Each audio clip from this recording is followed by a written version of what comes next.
Well, State Senator Scott Wiener introduced a bill today to decriminalize the use of psychedelic drugs. It would apply to Californians over the age of 21. He says the drugs can help people with depression, PTSD, or other mental health issues. ABC 10's Morgan Rynor covers all things politics and is here now with the changes the senator has made to try and get the bill to pass this time around. Chris and Laura, the old bill included synthetic psychedelics, which are made in a lab. The new one narrows it down to just natural ones like magic mushrooms.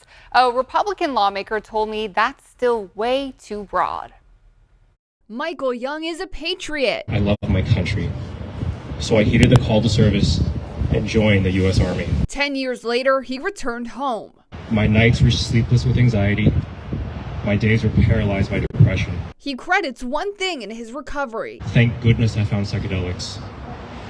Psychedelics help heal the unseen scars from my years of service in the war on terror.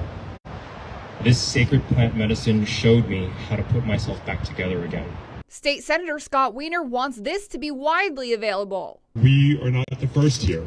It's great when California can take the lead, as we should, on progressive, forward-looking public policy. But the voters in both Colorado and Oregon have already stepped in to decriminalize these substances. Wiener said decriminalizing is good for more than just health benefits. Criminalizing drug use and possession accomplishes absolutely nothing other than to fill up our prisons. New Republican Assemblymember Bill Asaley is a former federal prosecutor. I've prosecuted drug trafficking. I've seen the effects of drug use on society and how that is often when people become addicted. And does not believe recreational drug use overall is a good thing for society. Specifically with his proposal to decriminalize the psychedelics, I think there is potentially some medical use for psychedelics, but it's got to be limited to medical settings under appropriate medical supervision. Said if Wiener truly believes psychedelics help with mental health care, to start there. I think this bill, again, just goes too far and too broad. Last year, Wiener's bill made it through the Senate, then made it through a few assembly committees.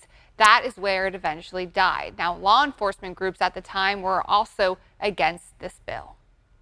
That's a good point, Morgan. We should also point out that ABC 10 has done extensive reporting on psychedelics and their possible impact on patients with PTSD, for example, dating back to 2019. You can head to our website, abc10.com, to read more on that. Morgan, thank you.